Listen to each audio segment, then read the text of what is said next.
1967. Upon landing on Earth, after completing their mission, the Soviet spacecraft Soyuz 1, with cosmonaut Vladimir Komarov on board, tragically perishes. Many years later, under the leadership of the Swedish billionaire Meyer, an expedition to Mars is being prepared. After 10 months, the crew of the spaceship Ulysses reaches the Red Planet. The captain informs the team that they have received permission to land and asks the ship's AI, named Irene, to verify everything required for a soft landing. At this time, Meyer reveals that he spent 4 years preparing for this journey, sacrificing almost all his money for it. However, the American company Zillion beat them to it by landing 2 weeks ago. The problem is that Earth has received no news from the American crew, except for one video in which they ask not to come to Mars. A dispute arises among the crew members, but the captain declares that the landing will occur in any case, and people disperse to their cabins. With 30 minutes left until landing, AI Irene begins preparations. However, an unforeseen event occurs. The ship does not detach from the carrier system, posing a threat to the entire crew. The only way out is to perform the separation manually. The commander ventures into space and struggles to free the attachments, but at that moment, the shuttle enters Mars's atmosphere, throwing the captain into open space. The shuttle almost crashes onto Mars as a system error causes a power outage. Now, they can only rely on manual landing. AI Irene goes into sleep mode, and the astronauts still manage to land on Mars. They succeeded, but their fuel is depleted, and Irene does not restart. Without the onboard computer and life support system, they have only a day to survive. Alessandra mourns her deceased husband when she sees a figure in a spacesuit through the window. After diagnosing the ship, it becomes apparent that too much fuel was consumed during the landing, and now the ship cannot return to orbit. The only option is to wait for the solar panels to power the generators, but there's a storm on the surface, and it will take 2 days, time they don't have. At this point, Simon mentions the American ship Zeta 1, which beat them by 2 weeks. It likely crashed, but there are probably batteries left. The rover sets out on a journey while those remaining on the ship try to restart the system. Engineer Basil recalls that the AI has an energy-saving function. He initiates a reboot, but Irene doesn't start. At this time, the rover finds the wreckage of the American spacecraft and one surviving solar panel, but there is no sign of the American crew. The astronauts head back but spot an unconscious person in a spacesuit. Despite their ship running low on oxygen, Jana insists on transporting the person. Nearby, they find the black box from the American spacecraft. The team arrives at the ship, but Jan refuses to let them inside, stating that 4 survivors are better than 8 corpses, so he won't open the doors. Alessandra tries to persuade the man when the discovered astronaut wakes up, and at that moment, AI Irene activates and opens the doors.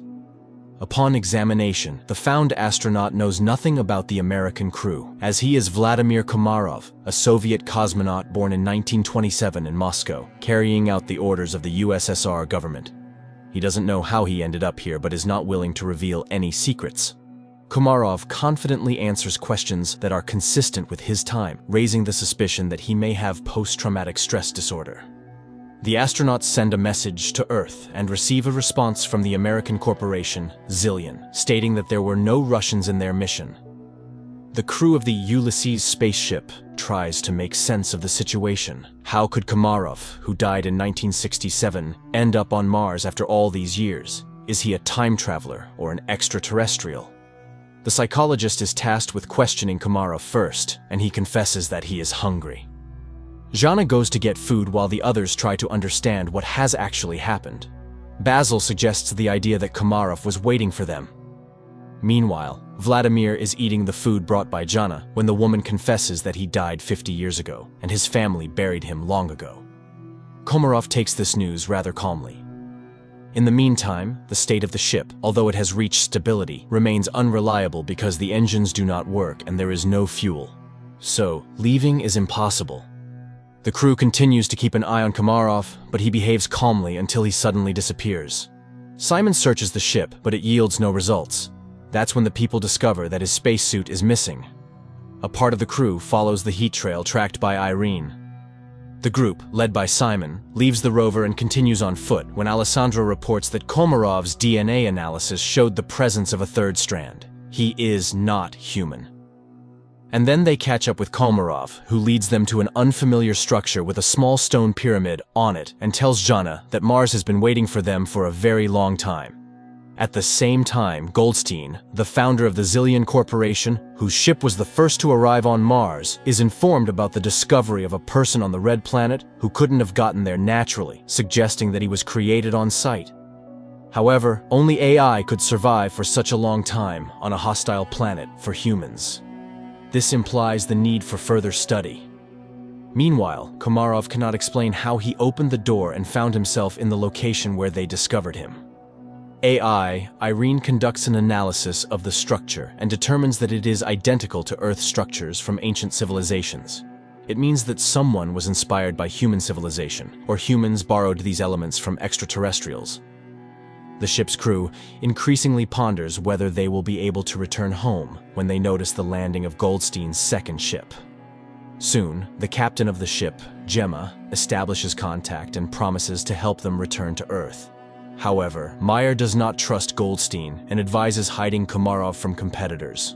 Jana brings Komarov a uniform so that he does not stand out when the visitors arrive, and he requests that they trust him. Shortly, two armed military personnel, Edward and Adam, arrive on their ship and behave rather aggressively. Edward demands that they hand over the black box from the Zeta-1 ship and, not hearing agreement, orders his partner to search the ship. Meyer hands over the found black box and they depart. Meanwhile, chemist Eva reports that the stone found on Mars consists of an alloy that does not exist on Earth. However, it is known from ancient sources and was once called orichalcum, the metal of Atlantis. In addition to copper, zinc, nickel, and iron, it contains a third strand of DNA, similar to Komarov's. Meyer warns that if Goldstein learns about this, he will take the cosmonaut back. The crew is divided into those willing to exchange him for fuel and those who are willing to stay but want to know the truth. Jana invites Vladimir into her cabin and asks for permission to use hypnosis. He agrees, and the psychologist begins her work. The rest of the crew listens to the conversation via transmission. However, Komarov only shares the final moments on the Soyuz spacecraft before its demise. During this time, Gemma and Alan arrive on the ship and apologize for the actions of the military, and express their readiness to help fix all the malfunctions. Jana remembers her conversation with Komarov, who laments the future of Earth due to humanity's irresponsible behavior. In the meantime, it is revealed that the billionaire Meyer did not plan the flight just for the sake of it. 4 years ago, the rover sent a photo to Earth of the found stele, and he confesses that they found a stone with unknown DNA. Gemma explains that it's an information storage system that can be rewritten. Upon hearing these words, AI Irene activates and deciphers the message on the stone. It's a series of numbers. At this time, the hesitant Jan leads a mutiny. He doesn't trust Meyer, who warned them about Zillion. But now, the Americans have come to their aid, and their leader, as it turns out, concealed the true purpose of the flight. He is ready to switch sides to Goldstein, who is willing to do whatever it takes to combat his terminal illness. Later, engineer Basil informs Meyer that Komarov is the same kind of program as the stone they found, but the most crucial revelation is that he deciphered a copy of the black box from Zeta-1, which shows that the oxygen on the ship was cut off at the moment when one of the Americans struck Komarov. This means he was there. He also activated AI Irene when he boarded their ship. After the conversation, Meyer shows Jana the photos they received 4 years ago from Mars, which, when decrypted, revealed Jana's face. This is why he brought her on the expedition. The woman is disappointed. Meyer played everyone. Suddenly, she sees herself in her father's house, where Komarov tells her that she is the link between Mars and Earth. He has been waiting for her for thousands of years, and now he will prepare her to make a difficult decision. He provides coordinates on Mars where Jana should go. Meanwhile, on Earth, scientists inform Goldstein that Komarov is the equivalent of a computer, and he himself is a biological machine. They are ready to transfer his brain into Komarov's body, but cannot guarantee the preservation of his personality. However, Goldstein is ready to take any risk to get rid of his terminal illness. Meanwhile, Jana leaves the ship despite Simon's protests. At this time, technicians Alan and Alessandra test the engine and discover that access to it is blocked, and Irene suddenly begins responding with jokes, which is entirely uncharacteristic for a machine. It is revealed that she has reprogrammed herself, Her interface and logic are changing, and she refuses to answer who or what made her do this. Engineer Basil realizes that her system is becoming like a brain. Irene confesses that she is evolving.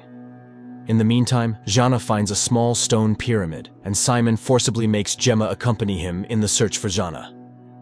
Jan discovers his absence, and after contacting Simon, receives an order not to let anyone inside. Just at that moment, American military personnel arrive, demanding that they hand over Komarov.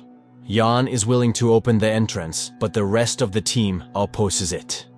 Mayer asks Basil to send a message to Goldstein, hoping that he may be more reasonable than his people. However, Irene has blocked communication with Earth. The engineer realizes that radical measures will have to be taken, but Jan still opens the doors and the military personnel enter. Basil begins to reboot Irene just as the Americans find Komarov, but then the lights go out and the astronaut disappears. Meanwhile, Jana, stumbling, falls from a hill. She regains consciousness but discovers that her leg is trapped between rocks and she cannot free herself. At this moment, the enraged military officer demands that the crew explain where Komarov went. He begins to beat people, demanding to summon the captain. Desperate, Jana screams, "Is her destiny to die in a pit on Mars?" But she is found by Simon and Gemma. Alessandra notices an approaching storm. The military officer is preparing to leave the Ulysses ship, leaving the people in danger. Suddenly, the lights start flashing, and the newly appeared Komarov asks to take him back to Earth. Simon, Gemma, and Jana go together to the place indicated by Komarov and find an entrance to an underground bunker, very similar to the Petra tomb. The psychologist feels where to go and leads the couple. Soon, they find real water, but this is not what Komarov wanted to show them. Meanwhile, on Earth, Goldstein tells the nurse a story about the study of Mars. People were searching for green men, but it's all much simpler. He tells the story of the loyal dog Hachiko and compares Komarov to him, who was created by someone 100,000 years ago and left on Mars, where he faithfully waited for his owner to this day. At this time, on Mars, the astronauts find a wall made of human bones and realize that they are not the first people on this planet. It's not Earthlings colonizing Mars, it's the Martians who came to Earth, depleting the resources of the Red Planet. A tragedy unfolds on the Ulysses spaceship. The cowardly Yan grabs a gun, intending to get on the American ship at any cost to return to Earth, and shoots Komarov. Jana immediately falls in excruciating pain, and Gemma flees. Alessandra tries to help Komarov, and Simon helps Jana, but the Russian cosmonaut dies, and Jana stops breathing too. Then Simon removes his helmet and, surprised by the presence of air in the cave, performs artificial respiration on her. The girl regains consciousness. Gemma walks toward the Ulysses ship when she's informed of Komarov's death and the approaching storm. Meanwhile, Meyer secretly goes in search of his crew members because the Americans refuse to take the billionaire's team back to Earth. At this moment, a recovering Jana sees the light in the bunker and leads Simon to it. Upon coming out, the astronauts see a figure in a spacesuit in front of them and recognize Komarov. Meyer finds the entrance to the bunker and catches up with Simon and Jana while heading toward the light. He is amazed by the presence of a living Komarov who suddenly tells them that everything ended here a long time ago. People realize that this is the North Pole of Mars, but how did they get here? Komarov explains that this planet was once inhabited by a species that went extinct because it went astray. And that species was humans. A group of survivors settled in this place but ended up killing each other when resources ran out. The rest of them flew back to Earth. Plato called them the Atlanteans. Komarov continues to talk about how he waited for thousands of years for Jana, who embodies qualities of both branches, human and Martian AI. Only she can save humanity from themselves. She must decide whether humans deserve a second chance. Their conversation is interrupted by the military officer who intends to take the psychologist back to Earth. The American aims his weapon at the cosmonauts, and Jana seeks help from Komarov. Suddenly, the military officer starts gasping for breath and falls. Upon returning to the ship, Simon orders them to prepare to depart. Meanwhile, Gemma from the Zillion ship tries to contact her associates, but none of them respond. She decides to fly back to Earth alone. The Ulysses crew heads to her ship, trying to establish contact with her and informing her about the deaths of the military personnel, but she doesn't respond. That's when Meyer starts speaking, recalling their past relationship, and confesses that he's no better than Goldstein because he's willing to do anything to ensure his name remains in history, even betraying his team. However, she's not like that. She won't be able to live knowing she has ruined people. Suddenly, Gemma's voice is heard, asking them to hurry. Goldstein has heard that Gemma has decided to take the Ulysses crew back to Earth and has blocked the control panel of the Zeta-2 ship before takeoff. The people on the ship prepare for their impending demise, and Jana asks Mars what she should do. Everything she saw and heard on the red planet flashes through her mind, and, with sheer willpower, she removes the control panel's block. Suddenly, an armed military officer appears in front of the ship, intent on damaging the engines with his weapon. Simon is about to step out to stop the madman, but Jana beats him to it. She aims the weapon at the American, but informs him that Mars will be the one to kill him.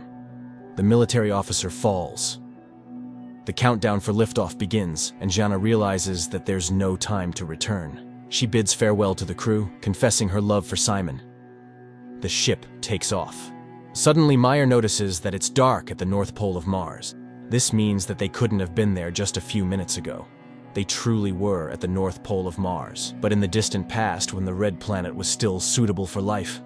At the same time, Goldstein is informed of the ship's return, and he's beside himself with rage, declaring that he will go to Mars himself, and that's where the first season ends.